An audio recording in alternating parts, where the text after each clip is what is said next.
കർത്താവിൻ്റെ ധന്യ തിരുനാമത്തിന് സ്തോത്രം ചെയ്യുന്നു. നമ്മുടെ രക്ഷകനും കർത്താവുമായ യേശുക്രിസ്തുവിന്റെ നാമത്തിൽ എല്ലാ പ്രിയമുള്ളവർക്കും സ്നേഹവും വന്ദനവും അറിയിക്കുന്നു.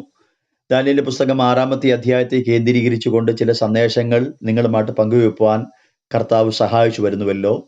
ഈ സന്ദേശത്തിലൂടെ ദാനിയേൽ ശുഭപ്പെട്ടിരിക്കുവാനുള്ള മറ്റൊരു കാരണം നിങ്ങളുമായിട്ട് പങ്കുവെപ്പാൻ കർത്താവ് ഞാൻ ആഗ്രഹിക്കുന്നു. 6-ാമത്തെ അധ്യായം 28-ാമത്തെ വാക്യത്തിനകത്താണ് നാം ആ ഭാഗം കാണുന്നത്. എന്നാൽ ദാനിയേൽ ദാര്യാവേശിന്റെ വാഴ്ചയിലും പാർസി രാജാവായ കോരശിന്റെ വാഴ്ചയിലും ശുഭപ്പെട്ടിരുന്നു.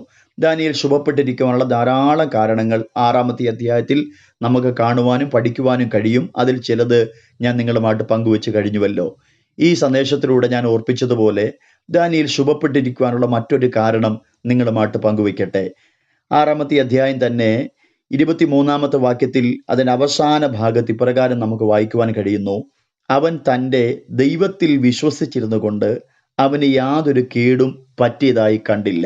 വചനം ഇങ്ങനെയാണ് പറയുന്നത്: അവൻ തൻ്റെ ദൈവത്തിൽ വിശ്വസിച്ചിരുന്നത് കൊണ്ട് അവന് യാതൊരു കേടും പറ്റിയതായി കണ്ടില്ല. ദാനിയേൽ സിംഹത്തിൻ്റെ ഗുഹയ്ക്കകത്തോട്ട് വീഴ്ത്തപ്പെട്ടു.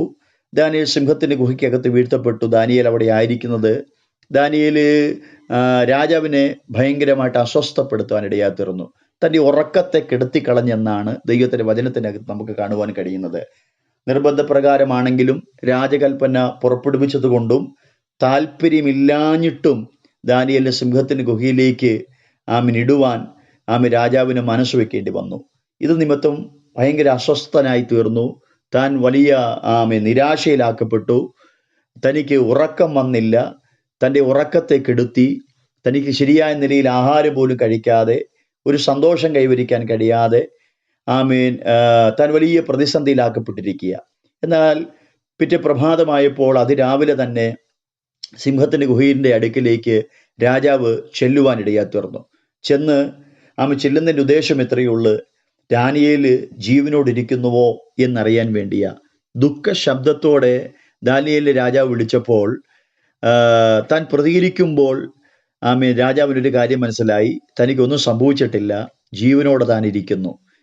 ദൈവത്തിൻ്റെ വചനത്തിനകത്ത് 23-ാമത്തെ വാക്യത്തിൽ ഇങ്ങനെയാണ് കാണുന്നത്: അപ്പോൾ രാജാവ് അത്യന്തം സന്തോഷിച്ചു.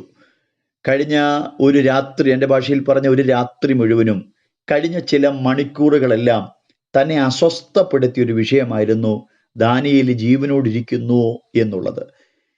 ദാനിയേൽ ജീവനോടിരിക്കുന്നു എന്നറിഞ്ഞപ്പോൾ താൻ അത്യന്തം സന്തോഷിച്ചു എന്ന വചനത്തിനകത്ത് രേഖപ്പെടുത്തിയിരിക്കുന്നത്. ഞാനൊരു കാര്യം നിങ്ങളോട് ഓർപ്പിക്കട്ടെ. നിങ്ങൾ അനുഭവിക്കുന്ന പ്രയാസങ്ങൾ എന്ത് തന്നെയാണെങ്കിലും അതിൻ്റെ അകത്തൊരു സന്തോഷം തരാൻ നമ്മുടെ ദൈവത്തിന് കഴിയും. ഒരുപക്ഷെ നമുക്ക് ഇങ്ങനെ ചിന്തിക്കാൻ കഴിയും: രാജാവ് തന്നെയല്ലേ സിംഹത്തിൻ്റെ ഗുഹയ്ക്കകത്തേക്ക് ദാനിയേലിനെ ഇട്ടത്, പിന്നെന്തിനാ വേദനപ്പെടുന്നത്, നിരാശപ്പെടുന്നത്, പിന്നെ ആ വിഷയത്തിനകത്ത് സന്തോഷിക്കുന്നത് എന്താണ്? ഞാൻ ഓർപ്പിച്ചതുപോലെ തനിക്ക് താല്പര്യമില്ലാഞ്ഞിട്ടും താൻ ഏറെ സ്നേഹിക്കുന്നവനായിരുന്നു ദാനിയേൽ. ഒരു ഉന്നത പദവി നൽകി ആദരിക്കുവാൻ വേണ്ടി രാജാവിന് ദാനിയേലുള്ള ബന്ധത്തിൽ മനസ്സായിരുന്നു.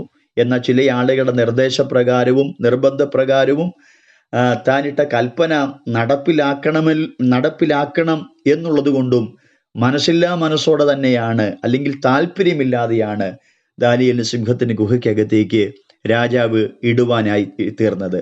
എന്നെ കേൾക്കുന്ന പ്രിയമുള്ളവരെ, എന്ത് തന്നെയാണെങ്കിലും താൻ അസ്വസ്ഥപ്പെട്ട വിഷയത്തിൻ്റെ അകത്ത് താൻ സന്തോഷിച്ചു എന്ന് ദൈവത്തിൻ്റെ വചനത്തിൻ്റെ അകത്ത് രേഖപ്പെടുത്തിയിരിക്കുന്നത് പോലെ എന്നെ കേൾക്കുന്ന പ്രിയമുള്ളവരിൽ ചിലരോട് കർത്താവിൻ്റെ വചനത്തിലൂടെ ഞാൻ നിങ്ങളോട് പറയട്ടെ, ഈ സംഭവത്തിൻ്റെ പശ്ചാത്തലത്തിൽ പറയട്ടെ: നിങ്ങൾ വിഷമിക്കുന്ന, നിങ്ങൾ പ്രയാസപ്പെടുന്ന, നിങ്ങൾ ദുഃഖിക്കുന്ന, നിങ്ങൾ ഭാരപ്പെടുന്ന ചില വിഷയങ്ങൾക്കകത്ത് അത്യന്തം സന്തോഷം തരാൻ നമ്മുടെ ദൈവത്തിന് ഈ ദിവസങ്ങളിൽ കഴിയും. പ്രിയമുള്ളവരെ, ദാനിയേൽ ശുഭപ്പെട്ടിരിക്കുവാനുള്ള കാരണങ്ങളിൽ ഒരു കാരണമാണ് നാം വായിച്ച വാക്യത്തിനകത്ത് നമുക്ക് കാണുവാൻ കഴിയുന്നത്. ഞാൻ ഒരിക്കൽ കൂടി അത് വായിക്കാം: അവൻ തൻ്റെ ദൈവത്തിൽ വിശ്വസിച്ചിരുന്നത് കൊണ്ട് അവന് യാതൊരു കേടും പറ്റിയതായി കണ്ടില്ല. അങ്ങനെയെങ്കിൽ ദാനിയേൽ ശുഭപ്പെട്ടിരിക്കുവാനുള്ള കാരണങ്ങളിൽ ഒരു കാരണം 23-ാമത്തെ വാക്യം പറയുന്നത് താൻ ദൈവത്തിലുള്ള വിശ്വാസം ഉള്ളവനായിരുന്നു എന്നുള്ളതാണ്. ദൈവത്തിലുള്ള വിശ്വാസമുള്ളവനായിരുന്നു ദാനിയേൽ. എന്നെ കേൾക്കുന്ന പ്രിയമുള്ളവരെ, അത് നിമിത്തം താൻ ശുഭപ്പെടാനിടയായി തീർന്നു. ഈ ദിവസങ്ങളിൽ ദൈവത്തിൽ നന്നായി വിശ്വസിക്കുന്നവരായി മാറാൻ നമുക്ക് കഴിഞ്ഞാൽ നമ്മുടെ ജീവിതത്തിൻ്റെ അകത്തും ഒരു ശുഭത നൽകാൻ ആ ദൈവത്തിന് കഴിയും. അവിടെ ഇങ്ങനെയാ പരിശുദ്ധാത്മാവ് രേഖപ്പെടുത്തിയിരിക്കുന്നത്, അവൻ തൻ്റെ ദൈവത്തിൽ വിശ്വസിച്ചിരുന്നത് കൊണ്ട്. ഒന്നും കൂടെ വ്യക്തമാക്കിയാൽ, ദാനിയേല് ദൈവത്തിൽ വിശ്വസിച്ചിരുന്നത് കൊണ്ട് അവനൊരു കേടും പറ്റിയതായി കണ്ടില്ല എന്ന് രാജാവ് തന്നെ മനസ്സിലാക്കുകയാണ്. സ്തോത്രം. അതുകൊണ്ട് ഞാൻ പറയട്ടെ, നിങ്ങളുടെ ജീവിതത്തിൻ്റെ അകത്ത് ദൈവത്തിലുള്ളൊരു വിശ്വാസമുണ്ടെങ്കിൽ ഒരു നല്ല ശുഭതയേറിയ അനുഭവങ്ങൾ നിങ്ങളുടെ ജീവിത സാഹചര്യങ്ങൾക്കകത്ത് വെളിപ്പെടുത്താൻ ആ ദൈവത്തിന് കഴിയും. ദൈവത്തിൽ തനിക്ക് നല്ല വിശ്വാസമായിരുന്നു. ദാനിയേൽ പുസ്തകം പരിശോധിക്കുമ്പോൾ പലയിടങ്ങളിൽ നമുക്കത് ദർശിക്കുവാൻ കഴിയും. എന്നാൽ ഈ 6-ാമത്തെ അധ്യായത്തിൻ്റെ അകത്ത് നാം വായിക്കുമ്പോൾ, പഠിക്കുമ്പോൾ ഞാൻ മനസ്സിലാക്കിയ ഒരു കാര്യം പറയട്ടെ. തനിക്കെതിരെ ചിലർ തിരിഞ്ഞപ്പോഴും ഗൂഢാലോചന നടത്തിയപ്പോഴും, ദാനിയേലിന് വിരോധമായി കുറ്റം കണ്ടെത്താൻ ശ്രമിച്ചപ്പോഴും, തനിക്കെതിരെ രേഖ എഴുതപ്പെട്ടപ്പോഴും, രാജാവ് തൻ്റെ കൽപ്പന നിവർത്തിച്ചപ്പോഴും, സിംഹത്തിൻ്റെ ഗുഹയിൽ വീണ സമയത്തുമെല്ലാം ദാനിയേല് തൻ്റെ ദൈവത്തിൽ വിശ്വാസമുള്ളവനായിരുന്നു. എന്നെ കേൾക്കുന്ന പ്രിയമുള്ളവരെ, ഏത് ജീവിത സാഹചര്യത്തിൻ്റെ അകത്തും നാം കടന്നു പോകേണ്ടി വന്നാലും ദാനിയേലിനെ പോലെ ദൈവത്തിലുള്ളൊരു വിശ്വാസം നമുക്കുണ്ടെങ്കിൽ ആ പ്രതിസന്ധിക്കകത്ത് നിന്നെല്ലാം പുറത്തു വരാൻ, വിടുവിക്കപ്പെടാൻ, രക്ഷ നേടാൻ നമ്മുടെ ദൈവത്താൽ നമുക്ക് സാധ്യമാകും. ദാനിയേലിനെ കുറിച്ച് പരിശോധിക്കുമ്പോൾ ദൈവത്തിലുള്ള വിശ്വാസത്തിന് ഈ പ്രതിസന്ധിയിലൂടെ എല്ലാം പോയപ്പോൾ ഒരു കോട്ടവും സംഭവിച്ചില്ല എന്നുള്ളതാണ് നമുക്ക് മനസ്സിലാക്കാൻ കഴിയുന്നത്. എന്നെ കേൾക്കുന്ന പ്രിയമുള്ളവരെ, ദൈവത്തിലുള്ള വിശ്വാസത്തിന് ഒരു കോട്ടവും വരരുത്. ഒരുപക്ഷെ നല്ല കാര്യങ്ങൾ നമ്മളിൽ സംഭവിക്കാം. ഒരുപക്ഷെ ദുഃഖത്തിന് അനുഭവങ്ങൾ നമ്മളിൽ വെളിപ്പെടാം. പല ജീവിത സാഹചര്യങ്ങളിലൂടെ നാം കടന്നു പോകേണ്ടി വരാം. എന്നാൽ അതിൻ്റെ അകത്തെല്ലാം നാം മനസ്സിലാക്കേണ്ടത്, ദൈവത്തിൽ വിശ്വാസമുള്ള ഒരു അനുഗ്രഹിക്കപ്പെട്ട ക്രിസ്തീയ ജീവിതം നയിക്കേണ്ടത് നമ്മുടെ ജീവിതത്തിന് ഏറ്റവും ആവശ്യമുള്ള കാര്യമാണ്. ദൈവത്തിലുള്ള തൻ്റെ വിശ്വാസം താൻ വെളിപ്പെടുത്തപ്പെടുത്തിയത് മാത്രമല്ല, മറ്റുള്ളവർക്ക് അത് കാണുവാനും ഗ്രഹിക്കാനും കഴിഞ്ഞു എന്നുള്ളതാണ് ദാനിയേൽ വിശ്വാസത്തിൻ്റെ ഏറ്റവും വലിയ പ്രത്യേകത. ഒരു കാര്യം കൂടെ ഞാൻ ഓർപ്പിക്കട്ടെ. ദാനിയേൽ ദൈവത്തിലുള്ള വിശ്വാസം തൻ്റെ ജീവിതത്തിന് നേരെ വന്ന പ്രതിസന്ധിക്കകത്ത്, പ്രശ്നങ്ങൾക്കകത്ത് ദൈവപ്രവൃത്തിയെ കൊണ്ടുവരുവാൻ കഴിഞ്ഞു എന്നുള്ളതാണ്. സ്തോത്രം. ഞാൻ ഒരു കാര്യം നിങ്ങളോട് ഓർപ്പിക്കട്ടെ. നിങ്ങൾക്ക് ദൈവത്തിൻ്റെ അകത്തൊരു വലിയ വിശ്വാസമുണ്ടെങ്കിൽ ആ ദൈവത്തിലുള്ള വിശ്വാസം നിങ്ങളുടെ നേരെ വരുന്ന പ്രശ്നങ്ങൾക്കകത്ത് നിങ്ങൾക്ക് അടുത്ത ഘട്ടങ്ങളിൽ നടക്കേണ്ട വിടുതലിൻ്റെ അകത്ത് ഒരു ദൈവപ്രവൃത്തിയെ കൊണ്ടെത്തിക്കുവാൻ കഴിയും. ഞാൻ ഒരു കാര്യം പറഞ്ഞ് അവസാനിപ്പിക്കാം.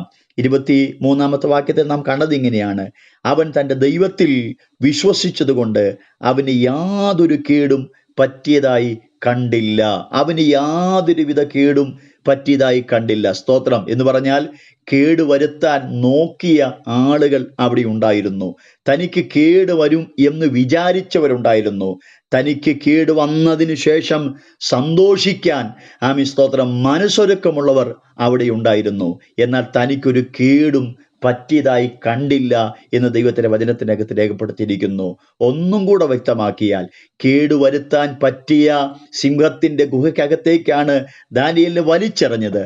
എന്നാൽ അവിടെയും ആ സിംഹത്താലും ഒരു കേടും തനിക്ക് സംഭവിച്ചില്ല. എന്നെ കേൾക്കുന്ന പ്രിയമുള്ളവർ, ചിലരോട് പറയട്ടെ, നിങ്ങളുടെ ജീവിതത്തിന് നേരെ കേടുവരുത്താൻ നോക്കുന്ന, നിങ്ങളുടെ കുടുംബത്തിന് കേടുവരുത്താൻ നോക്കുന്ന, നിങ്ങളുടെ തലമുറകൾക്ക് കേടുവരുത്താൻ നോക്കുന്ന, നിങ്ങളുടെ ജോലി മേഖലകൾക്കകത്ത്, നിങ്ങളുടെ ആത്മീക ഭൗമിക മേഖലകൾക്കകത്ത് കേടുവരുത്താൻ നോക്കുന്ന ചില അനുഭവങ്ങളുണ്ട്.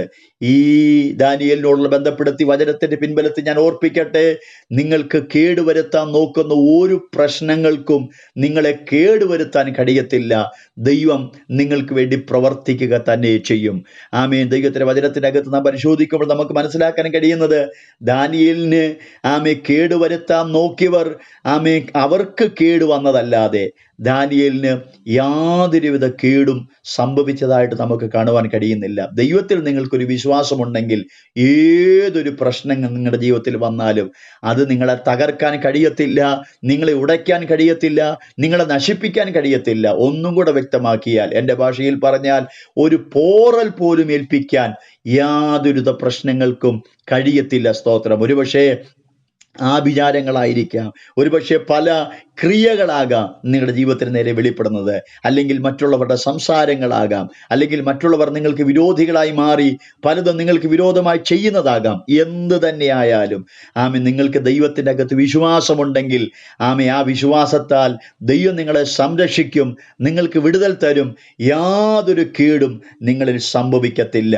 അതുകൊണ്ട് നമുക്ക് ദൈവത്തിൽ വിശ്വസിക്കാം, ദൈവത്തിൽ ഉറയ്ക്കാം, ദൈവത്തിൽ പ്രത്യാശ വയ്ക്കാം. സ്തോത്രം. നിശ്ചയമായും കർത്താവ് നമുക്ക് വേണ്ടി പ്രവർത്തിക്കാനിടയാത്തീരും. സ്തോത്രം. ദാനിയേലിനെ പോലെ ദൈവത്തിൽ വിശ്വാസമുള്ളവരായി നാം മുമ്പോട്ട് പോകാൻ കഴിഞ്ഞാൽ ദാനിയേലിന് ഒരു ശുഭത വെളിപ്പെട്ടതുപോലെ നമ്മുടെ ജീവിതത്തിൻ്റെ അകത്തും നല്ല അനുഗ്രഹിക്കപ്പെട്ട ശുഭതകൾ വെളിപ്പെടും. കർത്താവായ ദൈവം ഈ വചനങ്ങളാൽ നമ്മെ ഏവരെയും അനുഗ്രഹിക്കുമാറാകട്ടെ.